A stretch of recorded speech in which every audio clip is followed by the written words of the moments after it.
어떤 분이 수도사에게 이런 질문을 했답니다.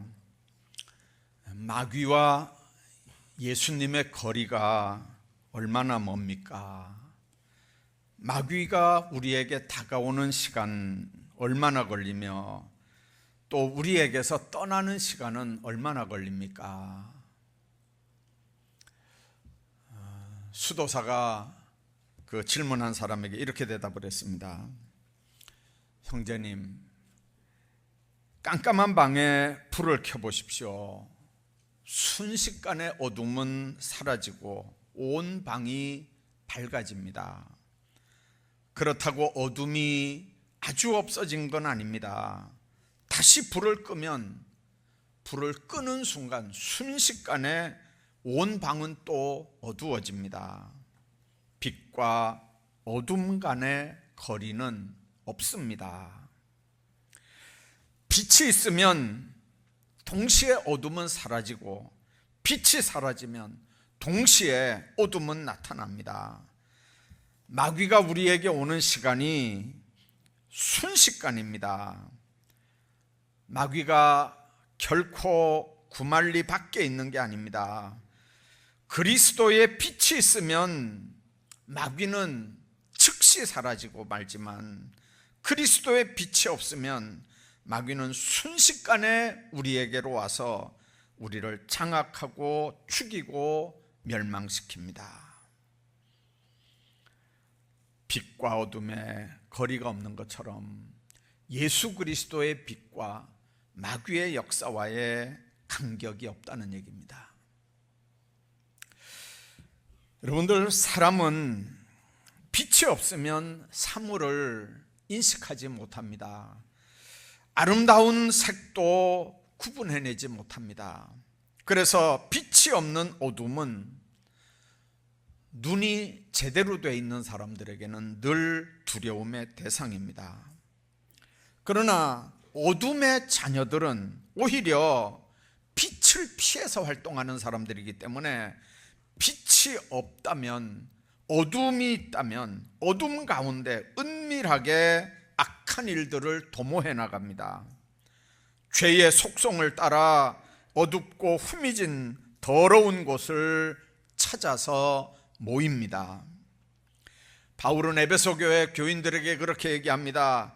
너희가 전에는 어두움이더니 이제는 주 안에서 빛이라, 빛의 자녀들처럼 행하라. 에베소 5장에 그렇게 권면을 합니다.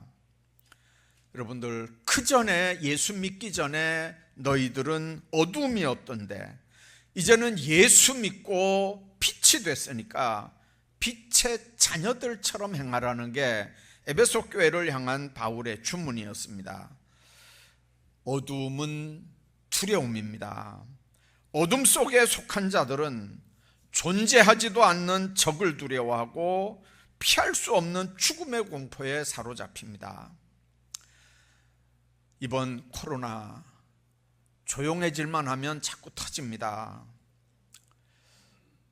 제가 만일 평신도래도 토요일날, 주일날 아침에 오는 이 재난 문자들 때문에 교회 오려고 하다가도 이게 마음이 헷갈릴 것 같아요.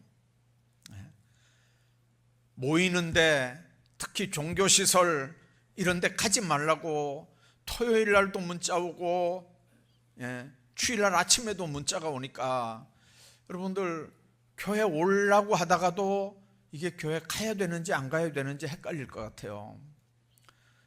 뉴스에 나오는 교회들 이렇게 코로나 때문에 고생하는 모습들을 보면 우리 한국에 몇십만 교회가 있는데 그 중에 교회 한두 개 이렇게 문제가 돼서 나와도 대한민국 전체 교회에 이런 문제가 있는 것 같이 두려워하거든요. 여러분들, 뭐가 두렵습니까? 코로나 걸리는 게 두렵습니까? 코로나 걸려서 죽는 게 두렵습니까? 모든 사람들에게 있는 두려움, 그 공포는 죽음의 공포입니다. 만일 우리 예수 믿는 사람들이 죽음의 공포를 벗어난다면 어떤 어려움도, 어떤 위험도 아주 제대로 담대하게 대처할 수 있거든요. 그러나 두렵다는 말은 어둠의 그늘 아래 있다는 뜻입니다. 뿐만 아니라 어둠은 슬픔입니다. 빛 안에는 즐거움과 소망이 있지만 어두움 가운데는 슬픔과 고통과 괴로움만 있습니다. 또한 어두움은 멸망의 길입니다. 빛 안에서는 모든 위험과 고통이 물러가지만 어두움 가운데 들어가 보면 삐뚤어진 길, 보이지 않는 함정, 그리고 생명을 노리는 폭행만이 도사리고 있습니다. 예수 믿기 전, 그 전에 오늘 우리 모두의 신분은 바로 그랬습니다. 어둠이더니 하는 말은 그렇게 어두운 가운데 살았다는 뜻입니다. 어둠의 주관자, 어둠의 세력자가 우리 지금은 하나님의 사람들이 된 우리를 예수님 만나기 전에는 그렇게 어둠으로 끌고 다녔다는 얘기입니다. 우리를 어둠의 그 그늘 아래 가둬놓고 위협을 하고 그렇게 우리를 이끌어갔습니다. 그런데 예수 믿고 구원받아 하나님의 자녀가 되는 순간 빛 되신 예수의 영이 우리 가운데 모셔졌습니다. 빛이 우리 가운데 오니까 어둠의 세력은 순식간에 없어져 버리고 우리 속에 빛이 있는 줄로 믿습니다. 빛 되신 그리스도를 다시 떠난다면 그 거리가 언제부터 우리 마음이 다시 어두워질까요? 불을 끄는 순간 방은 다시 어두워지는 것처럼 예수 그리스도의 빛이 우리를 떠나면 그 순간 우리 삶에는 언제나 두려움과 공포, 슬픔과 고통, 고독과 멸망만 우리 속에 있습니다. 예수 그리스도를 알지 못했던 우리 삶은 언제나 불안과 절망 가운데 사로잡히는 삶입니다. 왜 그렇습니까? 어두움 가운데 있기 때문에 그렇습니다. 그러나 불을 켜면 순간 어두움이 물러가는 것처럼 빛은 죄를 드러냅니다. 빛이 있어야 생명이 자라고 열매를 맺습니다. 예수 믿는 사람들은 빛 되신 예수님을 영접해서 모시고 사는 사람들입니다. 예수님을 영접하고 예수님을 모시는 순간 우리 속에 어둠은 떠난 줄로 믿습니다. 어둠의 주관자 마귀는 예수 그리스도를 우리가 모시는 순간에 우리에게서 떠나는 줄로 믿습니다. 우리는 죄에서 구원받아 거듭난 인생을 살고 새 생명을 누리고 있기 때문에 풍성한 삶을 나누는 빛의 자녀들로 세상을 살아갑니다. 오늘 본문이 우리에게 그렇게 말씀합니다. 빛 가운데서 행해라. 어두운 삶을 살아가면서 하나님 안에서 빛 가운데 살 수 있는 삶은 보장이 되지 않습니다. 빛이 있어야 빛 가운데 사는 겁니다. 빛 가운데 살아야 빛 가운데 살 수 있습니다. 여러분들, 어떻게 하면 어떤 삶을 살아야 빛 가운데 살면서 빛의 삶을 살 수 있을까요? 6절에 그런 말씀이 있습니다. 만일 우리가 하나님과 사귐이 있다고 하고 어둠에 거하면 거짓말하고 진리를 행하지 아니함이거니와, 그렇게 말씀합니다. 빛 가운데 행하려면 어둠에 거하지 않아야 됩니다. 하나님과 교제한다는 말이 뭔 말입니까?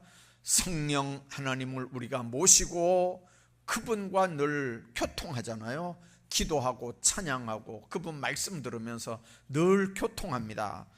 자, 그러면서도 어둠에 거한다면, 그러면서도 마귀의 지배를 당하고 마귀에게 리모컨을 당하고 마귀에게 이끌려 다니는 삶을 산다면 거짓말하는 거고 진리하고는 상관없는 거라는 얘기입니다. 여러분들, 하나님은 빛입니다. 그분은 빛이기 때문에 어둠은 조금도 없습니다. 하나님이 빛이기 때문에 그분의 영, 하나님의 성령을 모셔드리고 충만하면 우리 속에 있는 어둠의 세력들은 순간 우리를 떠나게 되고 우리를 다스리지 못하게 되고 우리에게는 아무것도 아닌 것 같은 존재가 되며 우리를 떠날 수밖에 없게 됩니다. 그래서 우리가 빛 되신 주님과 깊이 사귀면서 교제를 끊이지 않고 해야 됩니다. 성경은 사탄을 대적하고 멀리하라고 말씀하지 그것과 사귀라 이렇게 얘기하지 않습니다. 얼마 전에 푸닥거리하는 뉴스, 국회에서 푸닥거리하는 뉴스 들으면서 제가 봤습니다. 보니까 여러분들 그 제목이 뭐냐면요, 이 코로나 귀신을 달려야 된대요. 잘 다독거려야 된대요. 귀신을 마귀가 성나지 않도록 잘 달려줘야 된대요. 네. 여러분들, 그게 미신성기고 우상숭배하는 사람들의 마귀를 대하는 생각입니다. 어차피 마귀하고 싸워서 이기지 못하니까 마귀가 해꾸지 못하도록 잘 달려줘야 된다는 거죠. 근데 성경은 뭐라고 그럽니까? 예수 이름으로 그 마귀를 대적하라는 거예요. 예수 이름으로 그 사람에게서 떠나가라고 저주하고 추방하라고 명령하라는 거예요. 그 이유는 그것들과 함께 있으면 나중에 함께 망한다는 거예요. 여러분들, 우리가 사탄을 멀리하고 빛이신 하나님과 사귐이 반드시 있어야 되는 이유가 그래서 그렇습니다. 마귀는 달랜다고 달래지는 게 아니에요. 그건 저주해야 되고 그건 예수 이름으로 쫓아내야 되는 줄로 믿습니다. 그건 달랠 대상이 아닙니다. 그건 타협의 대상이 아니에요. 그것과 타협하고 그것과 같이 어울리다 보면 나중에 망할 때 같이 망하는 거예요. 장님의 등불이라는 이야기가 있습니다. 한 시각장애인이 스승집에 찾아갔습니다. 서로 이 얘기 저 얘기 하다 보니까 밤이 깊었습니다. 이제 장애인이 그 스승집에서 나와서 집으로 돌아가야 되는데 스승이 제자에게 이렇게 등불을 하나 들려주면서 이거 들고 가라 그럽니다. 그러니까 제자 시력장애인이 맹인이 이게 나한테 뭐 필요하겠습니까? 어차피 못 보는데 이 등불 들고 뭐 내가 뭐 길 찾아갈 일이 있느냐 그 말이죠. 이게 나한테 뭐가 필요하겠습니까? 하고 안 들고 가려고 그럽니다. 그러니까 그 스승이 뭐라 그러냐면 이걸 들고 가야 오는 사람들이 이 불빛을 보고 자네를 피해 간다네. 그렇게 얘기하는 거예요. 그러니까 한번 생각해 보니 그 말이 맞잖아요. 그래서 이 맹인이 그 등불을 들고 그리고 한 손에는 하얀 지팡이를 들고 이제 집을 향해서 옵니다. 한참 오다가 정말 걱정하는 일이 현실로 벌어지고 말았습니다. 앞에서 오는 행인이 딱 부딪힌 거예요. 그래서 넘어졌는데 이렇게 지팡이도 들고 또 이렇게 등불도 들고 이렇게 일어나면서 너무 이제 속이 상하니까 이 맹인이 먼저 그 사람을 향해서 고함을 질렀어요. 아니 당신은 이것도 안 보이냐고, 이 불빛도 안 보이냐고. 그러니까 이제 그 사람이 이렇게 보니까 한쪽에 이렇게 하얀 지팡이를 들고 있고 맹인인 게 금방 여기 표가 나거든요. 그러니까 그 부딪힌 사람이 아이고 죄송합니다 하면서 그런데 당신이 들고 있는 등에는 지금 불이 없어요. 꺼진 등불 당신이 들고 있어요. 불 없는 등불을 당신 들고 있어요. 그랬다는 얘기예요. 여러분들, 등은 들고 있는데 그 등에 불이 있는지 없는지 모르는 거예요. 자기 깐에는 불이 있다고 생각하고 그 등불을 들고 누군가 앞에서 오면 나를 좀 피해가라고 자기는 들고 있는데 꺼진 등불이니까 부딪히는 거거든요. 오늘 우리가 기억해야 되는 게 있습니다. 등을 들고 있는 건 알겠는데 그 등에 불이 없는 건 보이지 않는다면 한번 우리가 생각해 봐야 되지 않겠습니까? 우리는 세상의 빛이라고 주님 말씀하시고 그 말씀 붙잡고 우리가 살아가는 사람들입니다. 자, 그런데 등만 들었지 우리에게서 빛이 발산되지 않는다면 어떻게 되는 걸까요? 모양만 크리스찬인 거거든요. 하나님과 사귀는 사람은 어둠의 생활을 완전히 청산해야 됩니다. 그렇지 않으면 하나님께 생활로 거짓말하는 자가 되는 겁니다. 우리들은 어두움의 일들을 벗어버리고 빛 되시는 예수 그리스도를 따라가야 되는 사람들입니다. 어두운 이 세상에서 밝은 빛을 발하면서 살아갈 수 있는 길은 오직 빛 되신 예수 그리스도와 함께 살아가는 길 외에 다른 방법은 없습니다. 하나님께 속한 개인이나 가정은 물론이고 신앙 공동체인 교회가 진리의 빛 가운데 살아갑니다. 그러나 안타깝게도 영적으로 무지한 맹인은 진리의 빛을 인식하지 못합니다. 어둠의 악한 영에 사로잡힌 사람은 애써서 빛을 외면하고 숨어버립니다. 자기의 죄와 더러움이 드러날까 봐 의도적으로 빛을 피합니다. 의도적으로 빛을 미워하고 대적하고 어둠의 세력들을 규합합니다.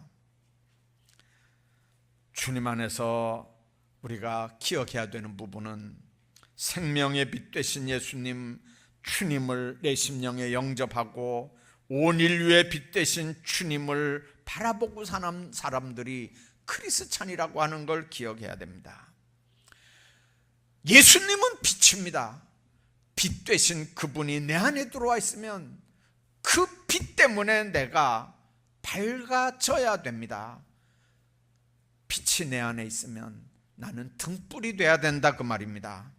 내 삶 속에 주님의 빛이 나가지 않는데도 우리를 힘들게 하는 상대방의 허물만 얘기한다면 우리는 마치 꺼진 등불을 들고 있는 시각장애인과 전혀 다를 게 없다는 얘기가 됩니다.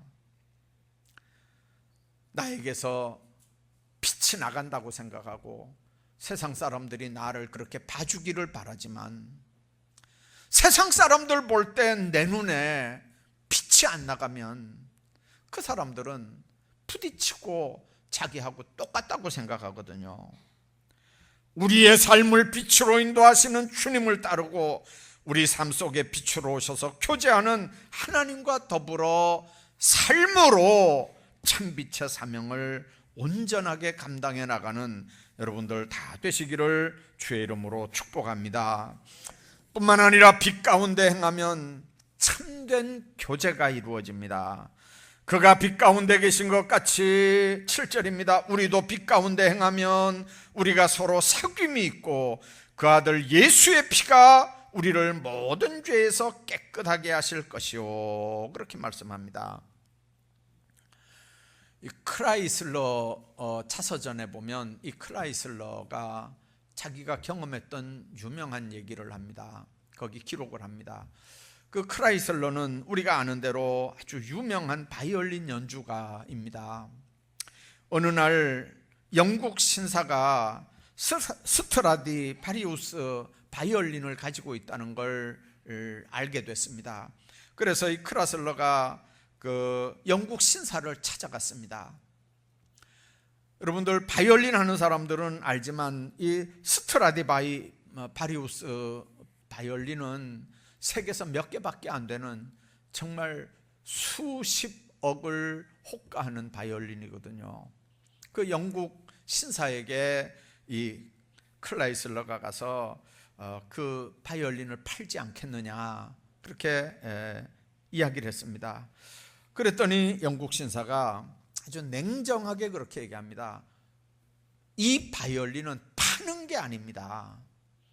아주 기분 나쁜 듯이 그렇게 대답을 했습니다. 이건 파는 물건이 아닙니다. 그냥 돌아가시오. 근데 너무 실망이 되긴 했지만 이제 명품을 가지고 있는 그 사람 앞에 그냥 돌아간다는 게 너무 그래서 사정을 합니다. 그 명품을 한 번만이라도 좀 보고 싶은데 잠깐 구경이라도 좀 시켜줄 수 없겠습니까? 그러면서 이제 자기 이름도 다 얘기했었거든요. 내가 크라이슬러입니다.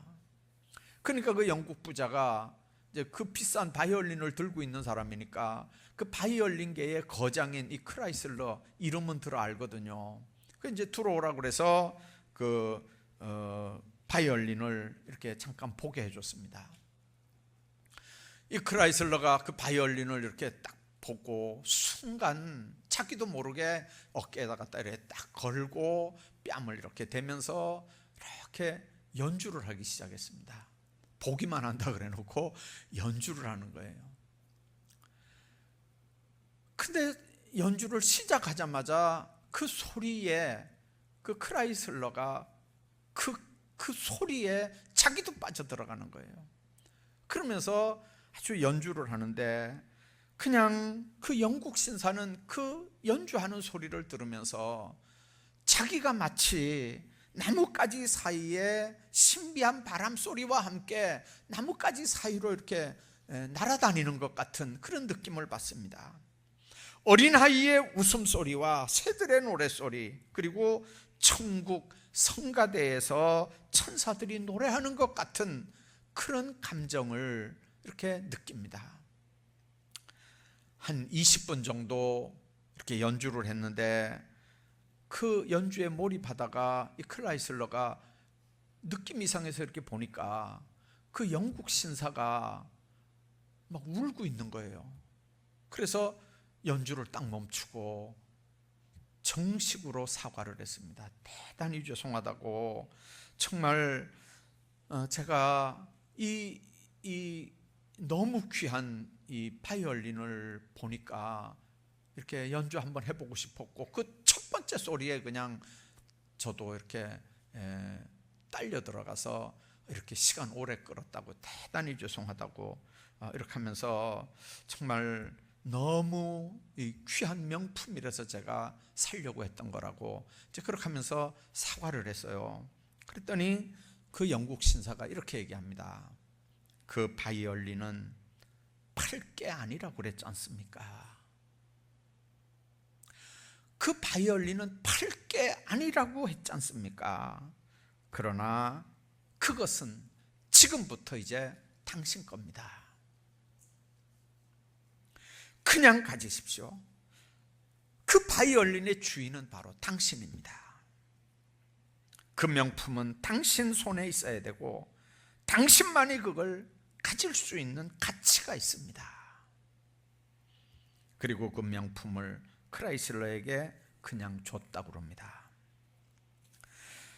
여러분들, 그 유명한 바이올린이 그 유명한 연주자를 만나니까 그 소장자도 값으로 파는 게 아니라고 하지만 그 연주자에게 그걸 맡기는 겁니다. 그 바이올린은 그 사람 손에 있어야 제대로 가치를 발휘해내는 거지, 부자라고 그걸 보관만 한다고 가치가 있는 거 아니지 않습니까? 하나님이 우리를 명품으로 만들었습니다. 그런데 하나님은 우리가 그걸 진열 때에 그냥 놔두기만 원하는 건 아닙니다. 하나님은 우리가 선율도 없고 향내도 없고 의미도 없이 그냥 선반 위에 얹어서 그렇게 한평생을 살아가기를 원하지 않는다는 얘기입니다.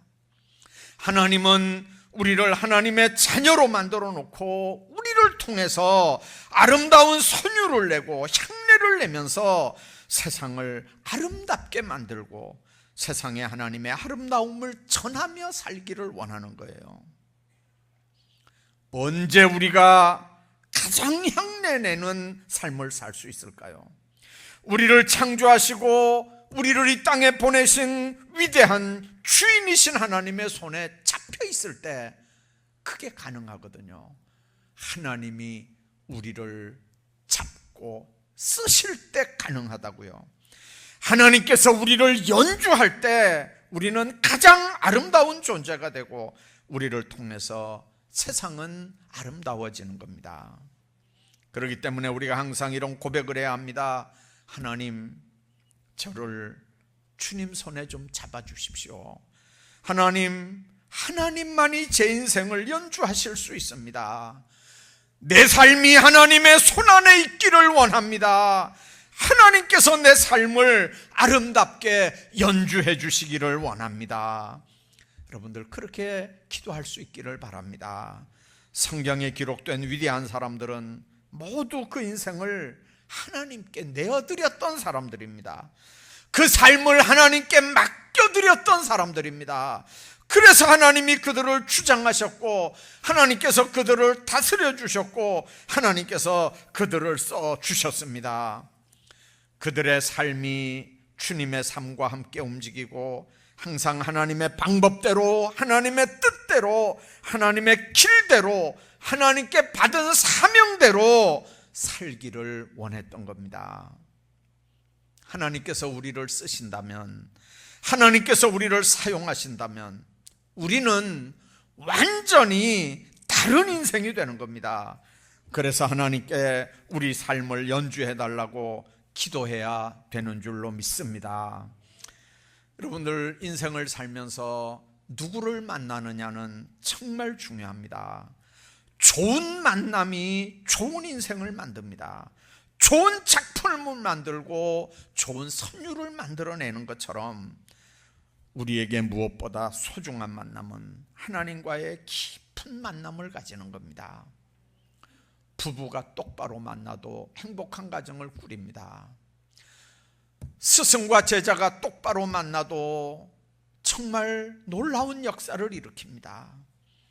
그런데 주님과 우리의 만남이 온전한 만남이라면 어떻게 우리 인생이 달라지지 않겠습니까?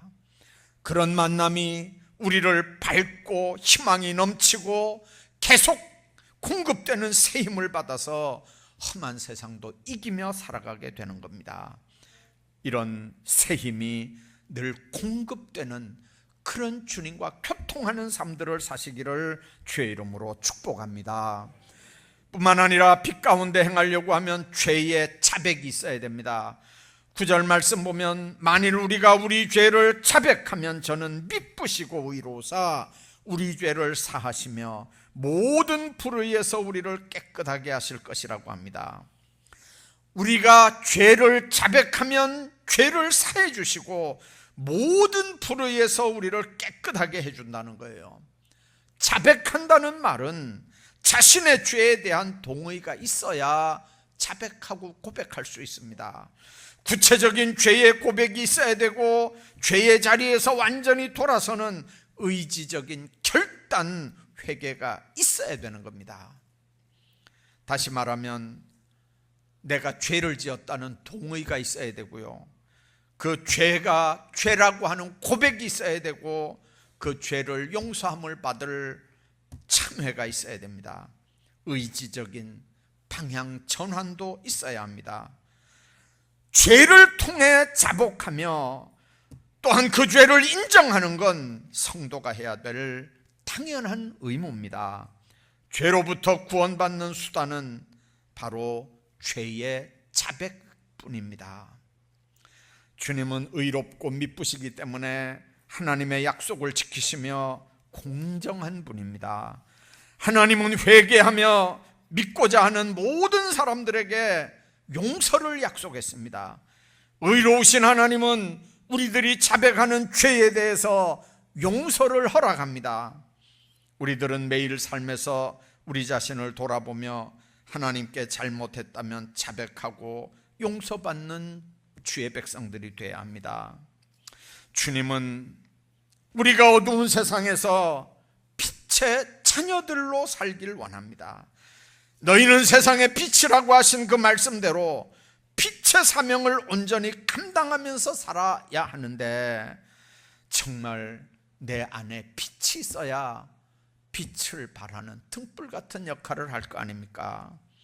우리들이 살아온 날들을 한번 돌이켜 보십시오. 빛 제거하기 위해서 어두움에서 일어나서 반드시 빛 되신 예수 그리스도를 영접하고 살아왔는지, 그 예수 그리스도가 빛으로 지금도 내 안에 거하고 계시는지, 정말 예수 그리스도와 영원한 교제를 나누며 내 안에서 빛을 발하시는 그분의 존재를 얼마나 느끼며 사는지, 여러분들, 그게 내 안에서 빛으로 가시는 주님을 밖으로 드러내게 하는 성도의 빛된 삶입니다. 오늘도 타락한 우리 인간들이 무슨 수로 빛된 삶을 살겠습니까? 성도의 온전한 행실로 빛된 삶을 살기를 원하지만, 그 행실의 주관자가 되시는 성령의 도우심이 없이는 우리는 방법 없이 세상과 함께 망할 수밖에 없습니다. 예수님이 내 안에 거하시고 예수님이 내 삶을 다스리고 주장하시고 나는 내 삶 전폭을 주님 손에 얹어드릴 때 주님께서 나를 통해서 영광을 거두시고 세상을 밝히는 등불로 살아가게 할 줄로 믿습니다.